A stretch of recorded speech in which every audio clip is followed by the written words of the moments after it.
बाहर है उतनी चीज अंदर भी है। तो हम बाहर की चीज देखने के लिए ये आंख को खोल करके देखेंगे, है ना दीदी। एक सूरदास रास्ते से रात को 9 बजे आ रहा था। सूरदास लालटेन लेके आ रहा था, ऐसे करके सूरदास लालटेन लेके आ रहा था। उधर से एगो व्यक्ति आया, कहता है कि आपको तो रात, देखिए दीदी सुनिएगा, कहते हैं आपको तो रात दिन बरोबर है, आप सूरदास हैं, रात दिन तो आपके लिए बरोबर है, फिर आप लालटेन लेके क्यों जा रहे हैं। कहा कि आप नहीं समझोगे, मैं भी जानता हूं कि मेरे लिए रात दिन बरोबर ही है, मैं सूरदास हूं, आंख नहीं है, मगर ये लालटेन लेके जाता हूं आंख वाले के लिए कि वो आंख वाला हमसे ना टकरा जाए। आंख रहते हुए हमसे टकरा जाएगा, मुझे तो आंख नहीं है, रात दिन बरोबर है, मगर उसको आंख रहते हुए हमसे ना टकरा जाए, उसी के लिए मैं लालटेन लेके जा रहा हूं। देखो दीदी, तो इसीलिए कहते हैं कि हम आपको उस महादेव को, उस शक्ति को देखने के लिए हमको अंतर ध्यान होना होगा, बैठ करके उस गुरु को नमन करना होगा नमः शिवाय के पंचाक्षर मंत्र से। नमः शिवाय हम कहते ना, नमः शिवाय नमः शिवाय, मगर हम आपको सांस के द्वारा करना चाहिए। और जपा जप, रात को समय दीदी मिलता है, हम लोग बहाना कर देते हैं कि समय नहीं मिलता है, तबीयत खराब है, बुखार लग गया है। साहब ने कहा कि बहाना हम लोग बहुत बनाते हैं। कहा शिव चर्चा जो है 3 तरह से कर सकते हैं, क्योंकि हम लोग बहाना ज्यादा करते हैं। किसी गुरुवान को बोल दीजिए ना चर्चा में अगला हफ्ता क्यों न आए, क्या बताएं तबीयत खराब था, अब देखिए बहाना मार दिया। तो साहब ने कहा कि चर्चा हम लोग 3 तरह से कर सकते हैं। साहब वरेण्य गुरुदाता साहब श्री हरनानंद जी ने कहा कि चर्चा हम लोग 3 तरह से कर सकते हैं दीदी। तन से अगर आप कहते हैं तबीयत खराब है तो कहा मन से, मन तो नहीं खराब है ना, कहा मन से। और कोई कह देते दो मेरा मन ही नहीं करता है कि दया मांगे, हाँ कहता है साहब बोले धन से। देखो तन से, मन से और धन से, जैसे आप कहीं नहीं जा सकते हैं, किसी व्यक्ति को आप गुरु महाना को 50 रुपया दे दीजिए कि जाइए बड़ी ब्राह्मणा चर्चा करने के लिए, ये लीजिए मैं किराया दे रही हूँ, तो आपका भी चर्चा हो गया, जो गए उनका भी चर्चा हो गया। तो इसीलिए उस महादेव को जिस ललक से, जिस श्रद्धा से, जिस विश्वास से दीदी शिव को गुरु बनाए हैं, उसी श्रद्धा से उस महादेव को कहिए कि हे शिव आप मेरे हो जाइए, हम आपके हो जाए। कहते महादेव सबका है, मगर सबका महादेव नहीं है। महादेव सबका है और सबका महादेव नहीं है। महादेव उसी का है जो तन मन धन से उस महादेव को पकड़ करके रखा है कि सरकार जब तक मेरे शरीर में सांस रहेगा तब तक मैं पकड़ के रखा हूं, मैं हिलूंगा नहीं। कबीरदास की एक एक पंक्तियां ज्ञान देते हैं। कहते हैं ना कि चलती चक्की देख के दिया कबीरा रोय, और 2 पाटन के बीच गया जो साबुत बचा न कोई। यह संसार जो है एक चक्की है, इसमें हम आप पिसा रहे हैं। इसीलिए आज वरेण्य गुरुदाता इस धरती पर अवतार लिया और उस महादेव ने साहब दीदी को इस धरती पर अवतार दिया कि लोगों को, एक एक व्यक्तियों को जीवन में उसी भगवान को, उसी ईश्वर को, उसी देवता को, उसी शिव को अब गुरु बना के देखो। लगता कुछ नहीं है, कोई पैसा नहीं लगता है, कोई चीज नहीं लगता है, बस आपका श्रद्धा होता है, विश्वास होता है कि उस महादेव को अपना गुरु बना। और जो गुरु को पकड़ कर रखेगा, उस गुरु को कहते हैं ना कील के सहारे, कील क्या होते हैं, गुरु होते हैं। उसी कील के सहारे हम आप रहे, उसी गुरु के सहारे हम आप रहे, हमारा आपका जीवन धन हो जाएगा, शिव में हो जाएगा, पूरा परिवार आपका सुरक्षित हो जाएगा। उस गुरु में इतना शक्ति है, वो क्योंकि वह शक्ति है। बहुत देवी देवता है, आज देवी देवता भी ललायित है, आज देवी देवता भी ललायित है कि मैं अगर रहता तो उस शिव को गुरु बना, मैं भी अगर मानव शरीर मिलता, देवी देवता करे कि हमें भी मानव शरीर मिलता तो उस शिव को गुरु बना करके हम भी लोगों को जोड़ते।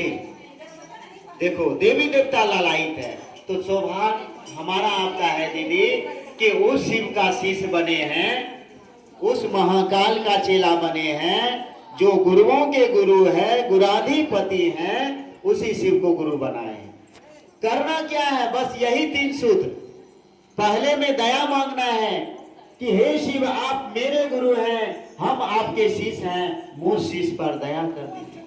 क्या लगता है आपको, थोड़ा सा समय लगता है, थोड़ा सा समय निकाल करके उस गुरु से दया मांग ले। दया मांगने से आपके शरीर का कष्ट दूर होगा, आपका परेशानी दूर होगा। दूसरा सूत्र है अपने गुरु की बात करना, लोगों को अपने गुरु की बात समझाना।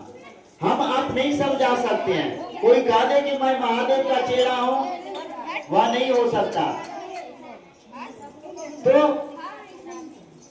अपने गुरु की चर्चा करना, कहीं बैठ जाएंगे अपने गुरु की बात करेंगे, क्या लगता है थोड़ा सा समय लगता है, मगर चर्चा से क्या होता है, आपका मन जो होता है ना शुद्ध हो जाएगा, साफ हो जाएगा। कहते हैं कि इस पैंट पे या शर्ट पे दाग लग जाए तो एक से एक केमिकल मार्केट में मिलता है ना दीदी, एक से एक केमिकल, सरफ हो, डिटर्जेंट पाउडर हो, रीन सरफ हो, बहुत मिलता है। कहते हैं इस टी शर्ट को दाग लग जाए धो सकते हैं, एक से एक केमिकल है। मुंह पे दाग लग जाता है तो डॉक्टर के पास जाते हैं, वह भी धीरे धीरे साफ हो जाता है, मगर मन गंदा है तो वह साफ करने के लिए कौन से डॉक्टर के पास जाएंगे। दीदी बैठिए ना,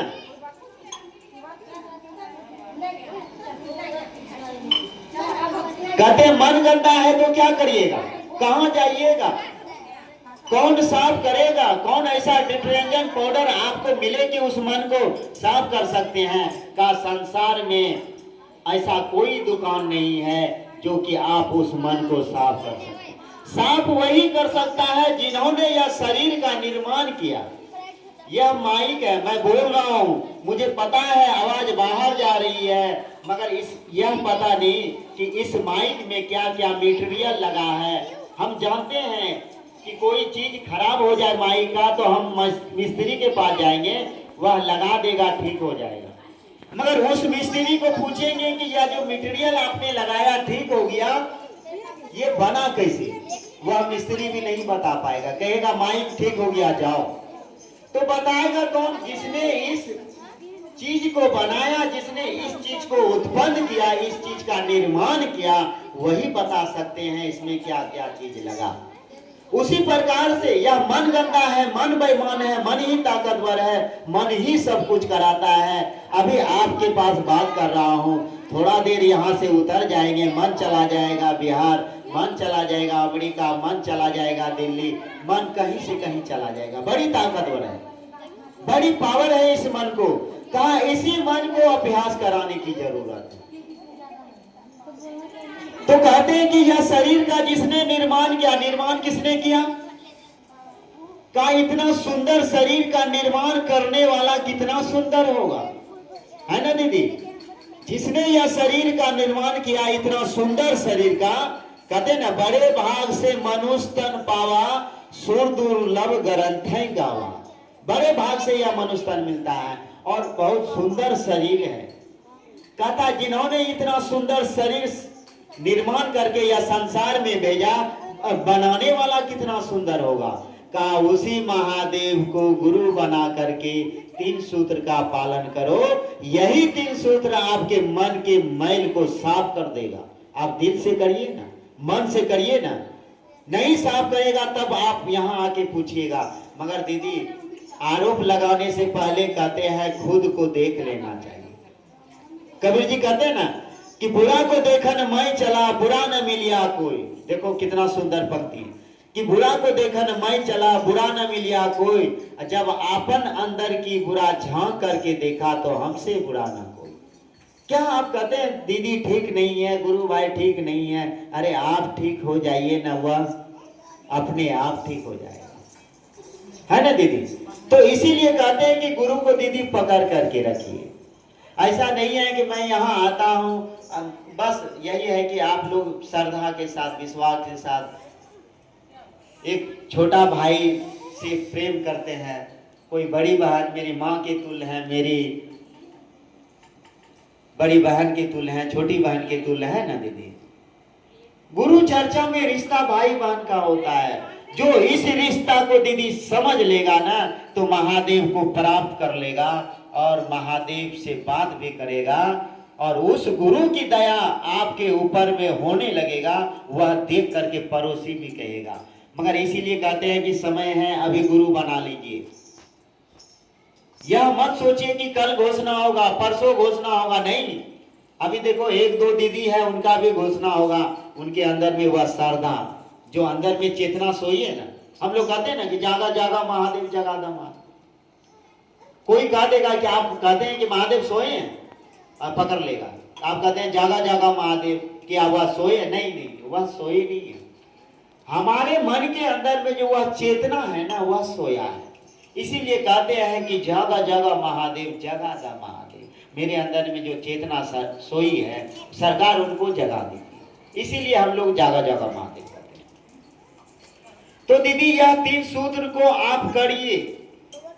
आपको यह मांगने की जरूरत नहीं पड़ेगी कि महादेव दया करिए, मेरा पति बीमार है, मेरा बच्चा बीमार है, मेरा बेटी बीमार है, मैं खुद बीमार हूं। बोलना नहीं पड़ेगा। मैंने कितनी बार आप सबको कहे कि मैं कभी महादेव से नहीं कहता, कभी मैं आज तक बोला ही नहीं। मेरा बेटा जो था उनका लास्ट पोजीशन था, आपको क्या बताएंगे। डॉक्टर ने कह दिया ऑपरेशन करने, मेरी वाइफ गई, बोल दिया कि बच्चा खत्म हो गया। बेटा था, बोला खत्म हो गया। हमको फोन किया, हम जम्मू में आए थे 2005 में, नया नया थे और गुरु चर्चा शुरू किए थे। हम बोले कि अभी तो घोषणा धीरे धीरे हो रहा है, हम घर चले जाएंगे तो फिर जो गुरु भाई जुड़े हैं वह भी छूट जाएंगे। देखो हमने अपने कामों से ज्यादा महादेव के काम पर ध्यान दिया। कहते हैं कि 1 किलो का पत्थर उठा करके आप दूर तक फेंक सकते हैं, वही 10 किलो का पत्थर मिल जाए तो पूरे शरीर का ताकत लगेगा, आप उठा भी नहीं सकेंगे। फेंकने की तो बात दूर होगा। तो इतनी दया दी थी। मैंने कहा देखो, मैं आपको बता रहा हूं कि अनुभूतियां बता रहा हूं। डॉक्टर ने बोल दिया, हमको फोन किया है गुरु बहन बहुत अच्छी है, जैसे आप लोग मेरे को मानते हैं और चर्चा में बुलाते हैं। दीदी आप लोग का बहुत श्रद्धा देख करके मैं भी आ जाता हूँ, मैं भी आपके चरणों में झुक जाता हूँ कि ऐसा सब गुरु बना होना चाहिए। बहुत आदर देते हैं जब भी आते हैं। तो गुरु बना ने फोन किया कि गुरु भाई डॉक्टर ने कहा कि ऑपरेशन होगा और बच्चा जिंदा नहीं है। मेरा एको शरीर मन नॉर्मल नहीं हुआ। मैं महादेव का काम करता था, हमको खुशी पड़ी थी, हमको टेंशन नहीं हो रहा है कि ऐसे ऐसे वहां घटना हो रही है। पैसा भी नहीं, जम्मू नए नए आए थे तो अब किसे हम पैसा लेते दीदी? नहीं नहीं, मैं आपको वाकफ नहीं है तो किसको बोलिएगा। मेरे गांव में ही एक साहब था, उसने 8,000 रुपया दे दिया ऑपरेशन के लिए। 8,000। देखो अगर महादेव का काम करिएगा ना, महादेव से मांगना नहीं है, क्या मांगेंगे उससे? हम कहते हैं बेटा दे दीजिए, एक दिन शरीर छूट जाएगा, क्या वह बेटा मेरे साथ जाएगा? जब बुढ़ा अवस्था हो जाते हैं वही बेटा हमको ताने मारता है, वही पुतहु हमको ताने मारने लगता है, क्योंकि ज्ञान की कमी है। उसी ज्ञान के लिए गुरु को इस धरती पर साहब दीदी के माध्यम से आना पड़ा। तो डॉक्टर ने बोला, मैंने यहाँ से क्या बोला दीदी, अगर जिंदा नहीं है तो डॉक्टर को बोल दो, ऑपरेशन करेगा तो काट काट के निकाल। और दीदी क्या बोलेंगे? यही बोलेंगे, बोल दिए। अब देखो गुरु की दया कैसे होती है, बहुत पावरफुल है हमारे गुरु दीदी। मैं तो आपके हाथ जोड़ के कहता हूँ, आपका चरण छू के भी कहता हूँ कि महादेव को पकड़े रहिए दीदी। अगर पकड़े रहिएगा ना तो पूरा परिवार आपका सुरक्षित हो जाएगा, यह मैं बोल के जाता हूँ। और जो दीदी विश्वास रख करके करते हैं ना उनको फल मिल रहा है। कहता है कर्म करिए, फल की इच्छा मत करिए, फल तो एक ना एक दिन मिलेगा। कृष्ण भगवान ने महाभारत में अर्जुन को कहा था कि तुम कर्म करो, कर्म करो, फल की इच्छा छोड़ दो, तुम युद्ध करो, उसका परिणाम तुमको मालूम नहीं है, आपका काम है युद्ध करना। अर्जुन को कहा भगवान ने कि तुम युद्ध करो। इस महाभारत में, इस युद्ध में यह मत देखो यह मेरे भाई हैं, यह मेरे पिता है, यह मेरे ताऊ है, यह मेरे चाचा है, यह मेरे दादा हैं। अरे तुम युद्ध करो। इस चीज को अगर देखोगे तो युद्ध तुम हार जाओगे। भगवान किनके साथ रहते हैं? जिधर धर्म है, ये याद रखिएगा दीदी। जहां धर्म है वही भगवान है, जहां धर्म नहीं है वहां भगवान नहीं है। कौरव के साथ भगवान नहीं था। दुर्योधन आया और अर्जुन आया, कहा कि मांगो क्या चाहिए। दुर्योधन ने कहा पहले मैं आया हूं। अर्जुन ने सही कहा पहले प्रभु, पहले वही आए, दुर्योधन ही आए। मांगने का हक उसी का है। भगवान ने कहा नहीं, तुम छोटे हो वह बड़े हैं, मांगने का अधिकार तुम्हारा है। तो अर्जुन ने क्या मांगा? भगवान ने कहा कि तुम्हें सेना चाहिए कि भगवान चाहिए? अर्जुन ने कहा पर हमें सेना नहीं चाहिए, हमें तो आप चाहिए। देखो दुर्योधन खुश हो गया, कहा हमको ही दे दीजिए सेना। देखो क्योंकि उधर धर्म नहीं था और उसके मुंह में, कंठ में मां सरस्वती विराजमान नहीं। आपने देखा होगा ना कुंभकर्ण को, उसके कंठ में मां सरस्वती चली गई। भगवान सब कहे कि इनको इंद्रासन दे दीजिएगा तो फिर तो अन्याय हो जाएगा। इस राक्षस को अगर इंद्रासन मिल जाए तो अन्याय हो जाएगा, फिर भगवान कहाँ जाएगा, देवता कहाँ जाएगा। माँ सरस्वती के पास सब गए, कहा कि माँ तुम उसके कंठ में इंद्रासन के बजाय निंद्रासन बोल दे। देखो उसके कंठ में गया, कहा मांगो क्या मांगते हो? कहा मुझे निंद्रासन चाहिए। कहा जाता था वस्तु। बाद में याद आया कि रावण गुस्सा हो गया, प्रभु ये क्या दे दिए, तो अब सोया ही रहेगा सब दिन, कभी जगेगा ही नहीं। तब भगवान ने कहा चलो 6 महीना में एक दिन जगने के लिए आपको देते, दिया। तो उसी प्रकार से दीदी अपना जो गुरु है ना, हम सबका गुरु बहुत पावरफुल है। देखो दीदी कितनी दया होती। देखो मैंने नहीं कहा दीदी, कितने कहते हैं ना, आप लोग भी बोलते हैं। डॉक्टर ने कहा कि इसका ऑपरेशन होगा और काट काट के निकालना पड़ेगा। मैंने दीदी बोल दिए और डॉक्टर सब चीज तैयारी कर दिया, अब लेके बैठ पार के सुला दिया, अब लेके जाते। तो उनके मन में ख्याल आया कि 8,000 खर्चा तो हो ही गया है, थोड़ा बहुत बचा है, तो 500 रुपया और लगेगा इसका। मैंने टीवी पे नहीं देखते क्या कहते अल्ट्रासाउंड। तो हमको फोन किया, कहा गुरु भाई एक बार बोले, चाची लगती है मगर गुरु भाई कहते हैं, भतीजा कभी नहीं कहते, बेटा कभी नहीं कहते। जब भी जाएंगे हाथ जोड़ करके प्रणाम करेंगे। कहते कि गुरु भाई एक बार बोले। बोला क्या? 500 रुपया लगेगा, हम मेरा मन करता है कि अल्ट्रासाउंड करके देख ले। तो मैंने कहा कि गुरु बहन इतना पैसा चला ही गया तो 500 और चला जाए, आप देख लो, आपका मन तसल्ली हो जाए। डॉक्टर के पास गया दौड़ करके, अभी बेड पे चला गया, कहा कि अल्ट्रासाउंड करिए हम देख